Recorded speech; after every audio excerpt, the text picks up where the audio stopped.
శ్రీశైలంలో room దొరికాక food ఒకవేళ వాళ్ళే పెడుతున్నారనుకోండి, ఒకసారి 2 సార్లు తిన్న తర్వాతనో లేకపోతే మీరున్న అకామిడేషన్ లో ఫుడ్ లేదు, అప్పుడు చాలా పెద్ద క్వశ్చన్ మార్క్ ఏంటంటే ఫుడ్ ఎలాగా. దీంతో చాలా మంది బాధపడతారు. అండ్ దానికి మంచి సొల్యూషన్ శ్రీశైలంలో ఏంటంటే ఒక బెస్ట్ రెస్టారెంట్ అని చెప్పొచ్చు. రెస్టారెంట్ లో అన్ని రకాల ఫుడ్ దొరికేటువంటి food court, Ganesh food court మీకు చూపిస్తాను. మీకు అన్ని దొరుకుతాయి, చాలా టేస్టీగా చేస్తారు. ఒకసారి లోపలికి వెళ్ళి చూసేద్దాం, ఓకేనా? చలో. ప్రధాన ఆలయం నుంచి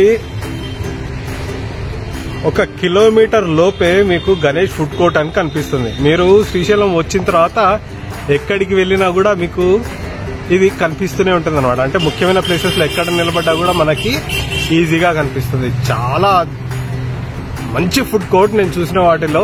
కాకపోతే ఎక్స్పెన్సివ్. శ్రీశైలం ఇట్లాంటి ప్లేసెస్ లో ఇది కామనే కదా. కాకపోతే ఏంటంటే అన్ని రకాల food, all types of food దొరుకుతుంది అనమాట. లోపలికి వెళ్ళి చూద్దామా? చాలా. ఇలా లోపలికి ఎంటర్ కాగానే లెఫ్ట్ సైడ్ ఒక కౌంటర్ ఉంటుంది. అక్కడ మనకు కావాల్సిన మెన్యూ, మన తీసుకోవాల్సిన టోకెన్స్ ఇక్కడే తీసుకోవాలన్నమాట.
పిల్లలు మంచిగా టైం పాస్ చేసుకుంటారు, మనల్ని సతాయించారు అక్కడికి వచ్చిన తర్వాత. ఎందుకంటే ఫుడ్ తీసుకోవడం కొద్దిగా లేట్ అవుతుంది రష్ ఉన్నప్పుడు. కాబట్టి ఆ టైంలో వాళ్ళని ఆడించడానికి ఇక్కడ మంచి ఫెసిలిటీ ఉందన్నమాట. ఇక నేను ఏం ఆర్డర్ చేశానో చూద్దామా?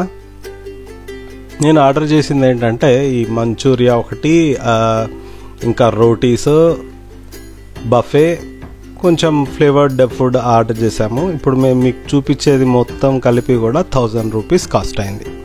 సో మీరు కూడా ఎప్పుడైనా ఇక్కడికి వచ్చినప్పుడు ఖచ్చితంగా గణేష్ ఫుడ్ కోర్ట్లో ట్రై చేయొచ్చు, మీకు ఒకవేళ ఇష్టం అనిపిస్తే. శ్రీశైలంలో అర్లీ మార్నింగ్ మనం వెంటనే బయటికి వెళ్లాల్సి ఉంటుంది. అటువంటి టైంలో బెస్ట్ బ్రేక్ఫాస్ట్ కోసం ముదిరాజ్ సత్రంకి ఎదురుగా పార్వతీ హోటల్ అని ఉంటుంది. వాళ్ళు మాత్రం చక్కగా బ్రేక్ఫాస్ట్ ఇస్తున్నారు. మిగతా వాళ్ళ దగ్గర డబ్బులు తీసుకుంటున్నారు కానీ ఇడ్లీ కానీ దోశ కానీ లేకపోతే వేరే ఏదైనా కూడా సరిగ్గా చేయట్లేదు. నేను నా ఎక్స్పీరియన్స్ ప్రకారం వీళ్ళ దగ్గరే చాలా బాగుంది. మీరు కూడా ట్రై చేయండి.